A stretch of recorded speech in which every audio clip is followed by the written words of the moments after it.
Alors bonjour tout le monde, aujourd'hui on se retrouve pour une nouvelle vidéo dans laquelle je vais vous parler des statistiques de mon jeu. Donc la dernière fois je vous avais fait une vidéo comme ça, c'est il y a environ 4 mois, donc pour les 2 mois du jeu. Et là je me suis dit voilà, ça fait 6 mois, donc pourquoi pas refaire une vidéo statistique du jeu. Donc commençons par le nombre de jeux vendus. Donc il faut savoir que j'ai vendu 214 jeux, et sur ces 214 jeux-là, il y en a eu 33 qui ont été retournés, donc 33 que les gens ont demandé un remboursement. Et ce qui va nous intéresser dans cette vidéo, c'est de savoir pourquoi les gens ont demandé des remboursements. Donc, vous pouvez voir ici 33 remboursés, ce qui fait 15,4% des ventes totales. Et en gros, on peut voir en dessous la raison de pourquoi les gens ont remboursé. Mais ce qui est encore mieux, c'est que les gens peuvent écrire des messages personnalisés pour nous dire vraiment pourquoi eux, ils ont remboursé le jeu.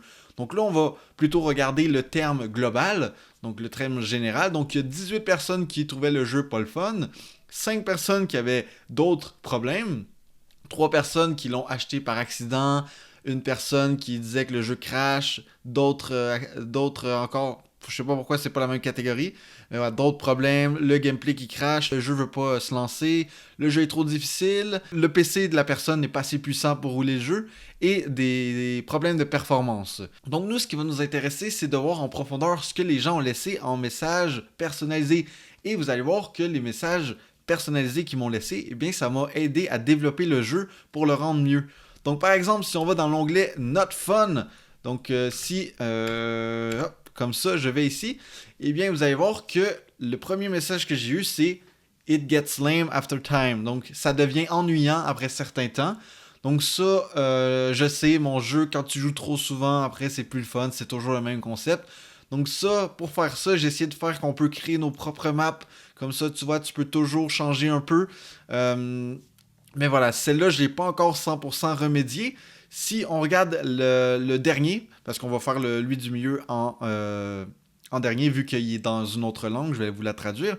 I didn't have enough people on my stream for this to be fun. Donc ça, cette personne-là a dit clairement qu'il n'y avait pas assez de gens qui regardaient son stream pour être le fun. Donc pour ceux qui ne savent pas, mon jeu en gros, c'est des gens dans le chat des streamers qui vont écrire jouer, et en gros, ça va leur créer une intelligence artificielle à leur nom. Et donc là, je suppose que la personne avait environ 5 viewers.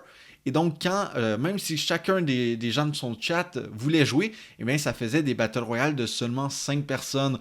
Donc, moi, ce que j'ai fait pour arranger ça, c'est que j'ai permis aux gens d'avoir 6 intelligences artificielles par viewer. Donc là, au lieu d'être, même si vous étiez seulement 5, eh bien, chaque personne peut avoir 6 intelligences artificielles, et donc, ça peut faire des Battle Royale de 30 intelligences artificielles au lieu de seulement 5. Donc, ça permet aux gens d'avoir des matchs beaucoup plus dynamiques, même s'ils n'ont pas beaucoup de gens qui regardent leur stream. Donc voilà, donc vous voyez que je me sers de ces commentaires-là pour apporter des améliorations au jeu, pour éviter que d'autres gens se fassent rembourser le jeu pour les mêmes raisons. Donc c'est pour ça que je trouve ça super intéressant.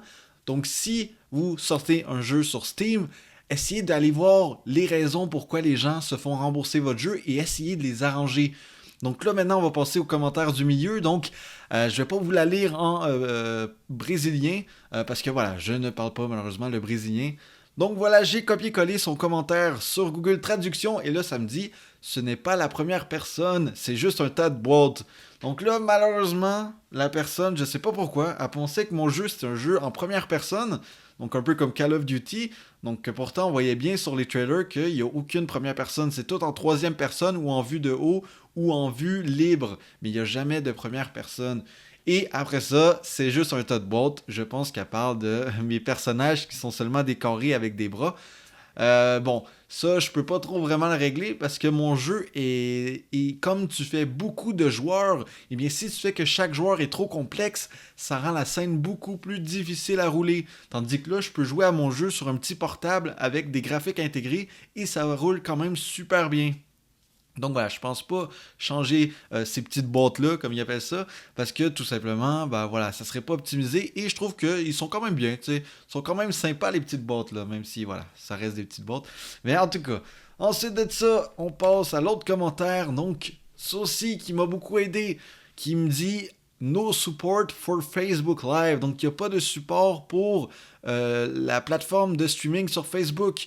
Donc oui, J'avais fait une grosse gaffe en lançant mon jeu, c'est que dans la description du jeu, j'avais oublié de dire que c'était seulement pour Twitch. Donc ce commentaire m'a aidé et j'ai dû changer la description de mon jeu pour ajouter que c'était sûrement sur twitch.tv.